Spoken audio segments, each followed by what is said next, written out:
মুন্না, আরে দাদা তুই এখানে? হ্যাঁ, তোর সঙ্গে একটা কথা আছে। হ্যাঁ দাদা, বস বস।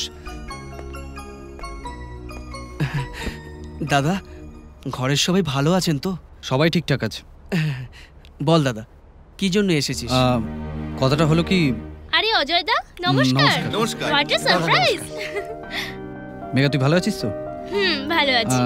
অ্যাকচুয়ালি আজ আমার মেয়ের বার্থডে আছে, তো হোটেল নীলাম্বরে আমি ওর জন্য একটা পার্টি অ্যারেঞ্জ করেছি। মুন্না তুই তো নিশ্চয়ই আসবি, মেঘা তুইও আসবি, আর তোমরাও আসবে। তুই আসবি না? হ্যাঁ দাদা, আমি নিশ্চয়ই আসবো। ছোট ভাইয়ের উপর রাগ কমে গেল তো? ভালো হোক বা মন্দ হোক, ভাই যখন তখন তো আমাদের মিশতেই হবে না? ঠিক আছে, তাহলে আমি একটু আর্জেন্ট কাজে বেরোচ্ছি।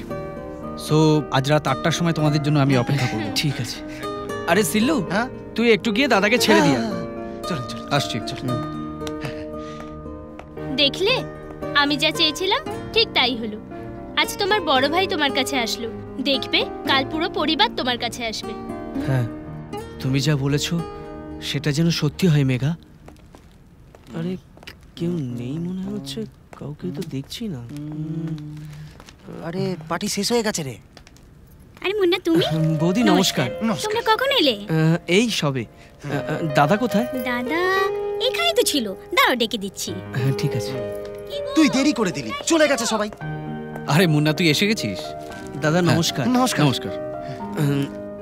দাদা, পার্টি কি শেষ হয়ে গেছে? মুন্না, অ্যাকচুয়ালি তুই ভাবছিস যে আমি তোকে ভুল টাইমে কেন ডাকলাম। কথাটা হলো কি, এখানে বহু বড় বড় ভদ্রলোক এসেছিলেন, আর কেউ যদি তোর সঙ্গে মিসবিহেভ করতো তাহলে এটা আমারও ভালো লাগতো না, আর তোরও ভালো লাগতো না। সেই জন্য দাদা, তুই আমাকে ডেকেছিস, এটাই আমার কাছে অনেক বড় কথা। ছাড় তো এসব। দাদা, গুড্ডি কোথায়? আরে হ্যাঁ, গুড্ডি এই তো ছিল। মানা, গুড্ডিকে নিয়ে এসো তো। এসো, আসছি। বাচ্চাদের সঙ্গে খেলাধুলে ব্যস্ত, এসো। আরে পাপা, এ হচ্ছে মুন্না আঙ্কেল, প্রণাম করো। না না, থাক থাক থাক। Happy birthday. দেখো, আমি তোমার জন্য কত কিছু নিয়ে এসেছি। এটা খেলনা, এটা ড্রেস। নাও, এসো। তোমরা গিয়ে ওখানে বসো। হ্যাঁ, আমরা কথা বলছি। আচ্ছা। অ্যাকচুয়ালি আপনারা কথা বলুন, আমি পেছনে আছি। অ্যাকচুয়ালি কথাটা হলো কি মুন্না, তোর সঙ্গে কাটানো সেই ছোটবেলার দিনের কথাগুলো আমার বারবার খুব মনে পড়ে।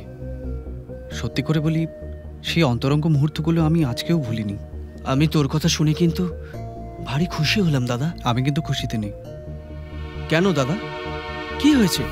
মুন্না, আমি একটা প্রবলেমে ফেসে গেছি। তোর কি প্রবলেম দাদা? তোমার নামে কিন্তু অ্যারেস্ট ওয়ারেন্ট আছে। কার বাপের এত ক্ষমতা আছে যে আমাকে অ্যারেস্ট করবে? You are under arrest mister জসরাজ।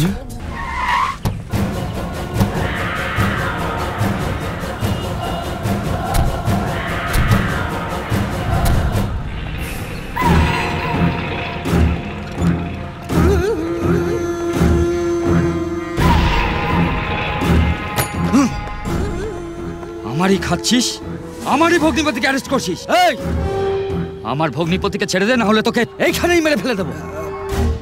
ওহো ভাই, সেসবের কিছু দরকার পড়বে না, তোমরা বুঝছো না কেন? তাছাড়া এটা একটা থানা। হ্যাঁ, সোমবার দিন আমি ওকে মাস্ট ছেড়ে দেবো। তার মানে এই লকআপে 2 দিন রাখবি? কোথায় কি করতে হবে আর কাকে কেমন ট্র্যাকেল করতে হয় সেটা আমি ভালোভাবেই জানি। এই, ছাড় ভগ্নিপতিকে। বুঝতে পারছো না, আমার চাকরিতে প্রবলেম এসে যাবে। তুই যদি আমার ভগ্নিপতিকে ছেড়ে দিস তাহলে সরকার তোর চাকরি কেড়ে নেবে। আর যদি না ছাড়িস তুই, তাহলে আমি তোর লাইফ নিয়ে নেব। এবার তুই ডিসাইড কর তোর জন্য কোনটা ভালো। এই, যা ভগ্নিপতিকে নিয়ে আয়।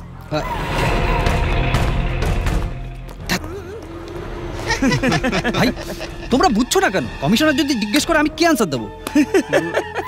কিচ্ছু হবে না, একদম ব্যস্ত হোস না। তুই যদি ঘটনার বিবরণ দিতে না পারিস তাহলে আমি যা বলছি রিপোর্টে তুই তাই লেখ। রিপোর্টে এই লেখ যে আমার ভগ্নিপতি মারামারি করে হাজত থেকে পালিয়েছে, তারপর যা কিছু হবে আমি সামলে নেব। হ্যাঁ, চল রে। কনস্টেবল থেকে আরম্ভ করে কমিশনার পর্যন্ত কেউ বিশ্বাস করবে না যে তোমাকে জসরাজ মারধর করে পালিয়েছে বলে। সবাই জানে তুমি ওর থেকে টাকা নিয়েছো আর ওকে ছেড়ে দিয়েছো। যাই বলো, আমি এখন কি করব? আমাকে বলো, আমি এখন কিচ্ছু বুঝতে পারছি না। একটাই মাত্র রাস্তা আছে, বাই হুক অর কুক তুমি ওকে খুঁজে আনো আর সোমবার দিন কোর্টে হাজির করাও। এই যাত্রায় তাহলেই তুমি বেঁচে যাবে, না হলে সিধা ভিতরে হয়ে যাবে। তুই পুলিশ ডিপার্টমেন্টে একটা ভালো পোস্টে আছিস দাদা, তুই এমন লোকের সঙ্গে হাত মিলিয়েছিলিস কেন রে? তাছাড়া বাবা যদি এসব কথা জানতে পারে তাহলে তো সে পুরো দুঃখে ভেঙে পড়বে।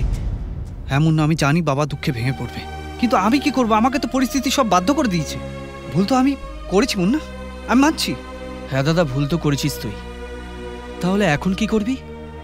দেখ মুন্না, পুলিশ ডিপার্টমেন্ট আমাকে কিছুই হেল্প করতে পারবে না, কেবল তুই চাইলে আমাকে হেল্প করতে পারবি।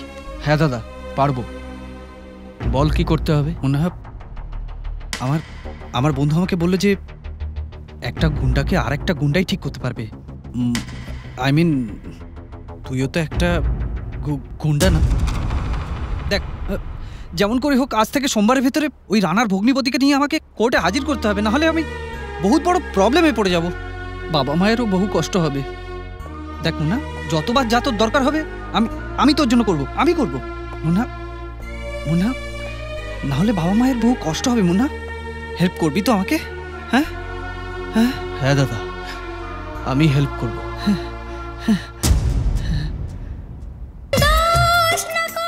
মুন্না, এ তোর ভাই, এ মানুষ না অমানুষ? তুই তোর পরিবারকে ভালোবাসিস বলে ওরা তোকে এইভাবে ফায়দা নেবে? একটু চিন্তা করে দেখ মুন্না, তুই তোর ভাইয়ের কথা শুনবি না মেঘাকে দেওয়া সেদিনকার কথাটা রাখবি? আমি ছোটবেলায় আমার বাবাকে কথা দিয়েছিলাম,